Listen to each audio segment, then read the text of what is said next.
Hi, my name is Layla, and I will be discussing the healthcare industry to answer question 4. Two company examples that use non-GAAP measures include United Health Group and Pfizer. United Health Group primarily excluded intangible amortization losses or gains from sales of reclassifications, specifically on some certain South American operations that they were working with. Their reasoning for excluding this was because amortization depends heavily on the acquisition and timing in the size, so excluding it helped the investors kind of see more of the underlying trends. For Pfizer, they were excluding the amortization of intangible assets, so certain acquisition related costs, discontinued operations, and any gains or losses from specific items. And their main reasoning for this was to focus more on their core business, such as drugs and vaccines, the development and manufacture. So excluding these kind of one-offs was a better way for them to kind of take a look at how their core business is doing. From my research, healthcare does utilize the non-GAAP metrics often, primarily in the sectors of pharmaceuticals, big pharma, and in health insurance, big health insurance companies, some hospitals. Those are the primary users of this methodology. Now, some of the major pros for using the non-GAAP measures is so that they can focus a little bit more on forecasting for whatever business they might be in specifically by excluding some one-offs. However, that's kind of the con, is that sometimes these one-offs can be a little bit stretched in what's considered a one-off and not reoccurring. Some of these companies can kind of use that to their advantage, so you have to be careful when looking at that. And that's something that moving forward, I will definitely take into account as I begin my career in the healthcare industry. So doing this research was really enlightening to learn a little bit more about that.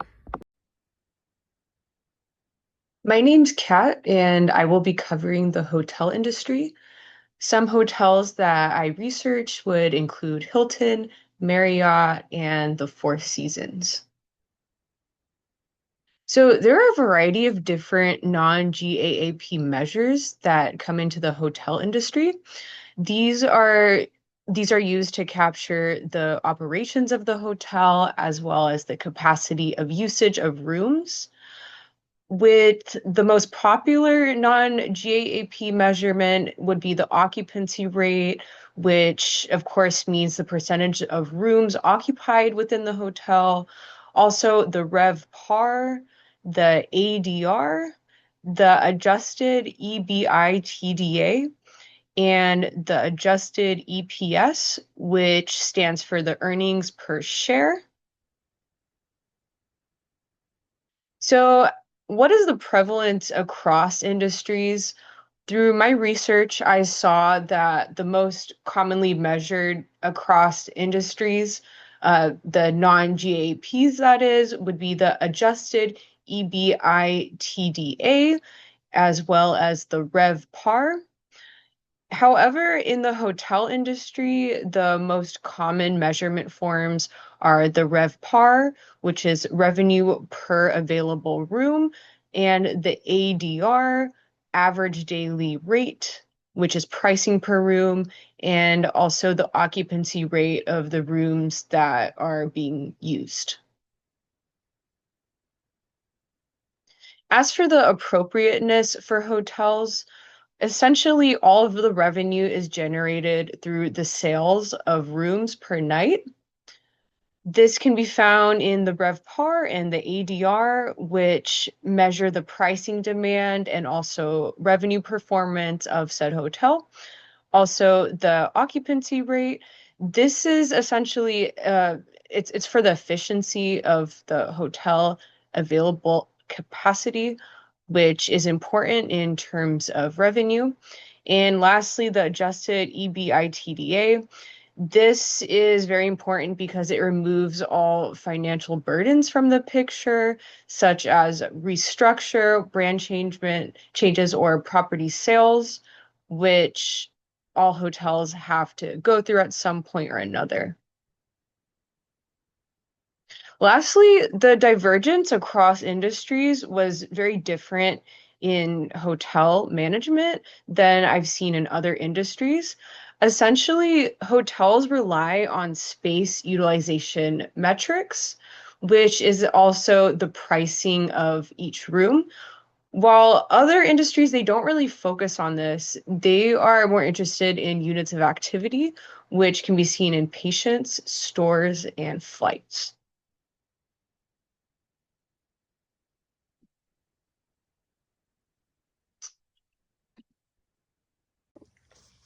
Hi, my name is Kyle Matheson, and the industry I looked at was airliners.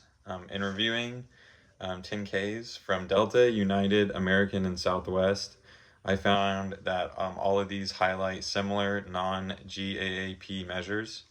The most common are adjusted EBITDA, which is earnings before interest, taxes, depreciation, amortization, and then there was also EBITDA,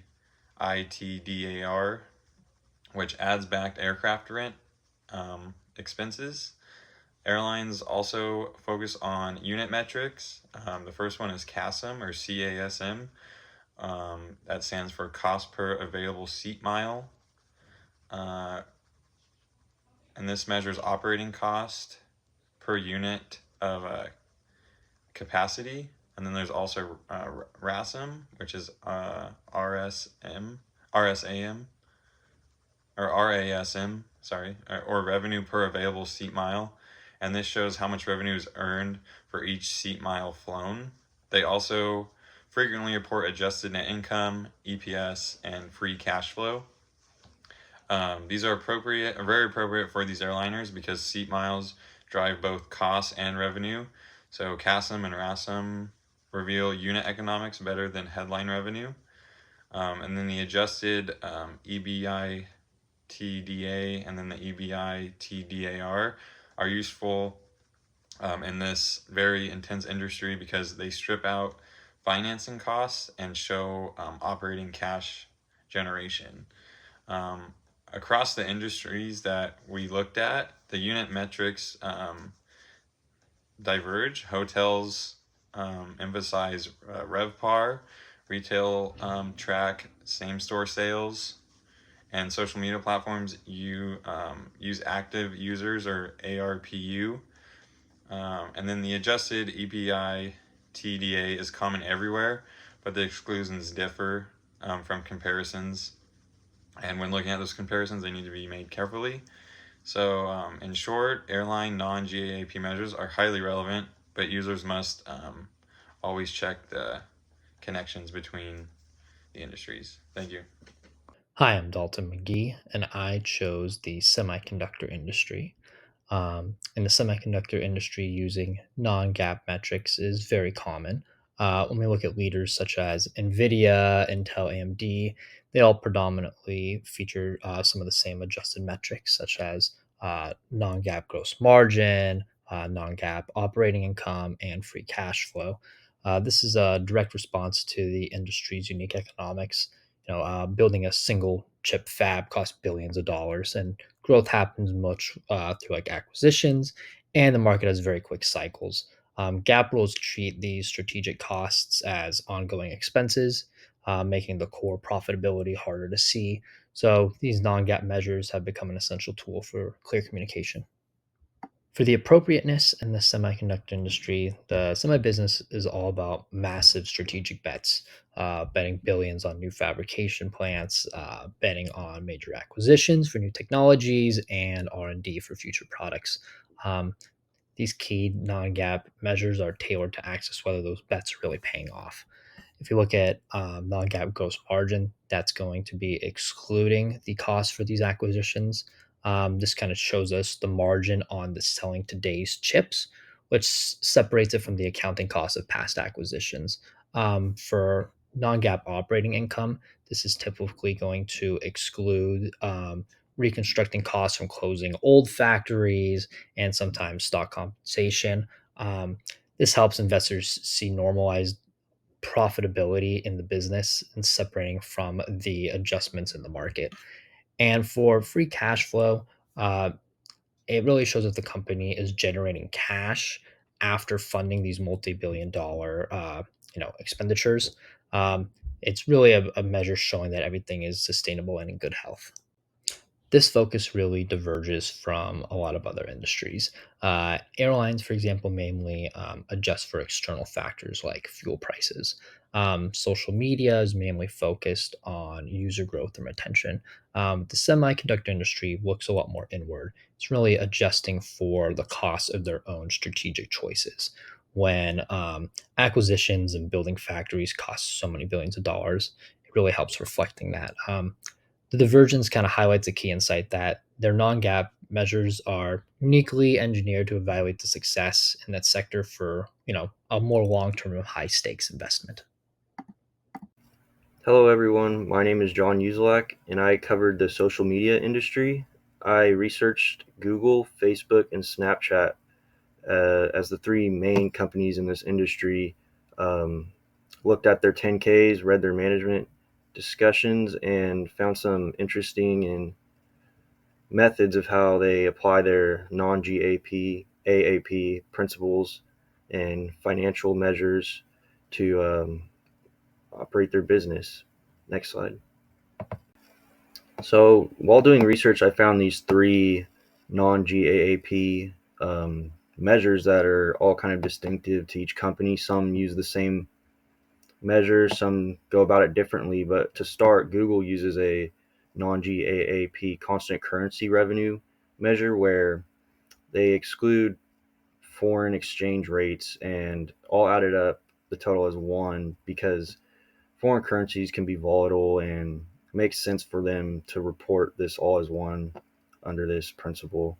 And next, Meta under Facebook operates with the non-GAAP free cash flow measure where they use this cash after paying off their operational expenses and capital expenditures to show that they have cash open for future investments and projects, which is big in the social media industry because they're always looking to expand, such as right now with all this AI stuff going on. Um, Snapchat also uses the free cash flow policy, as it was mentioned in the management discussion.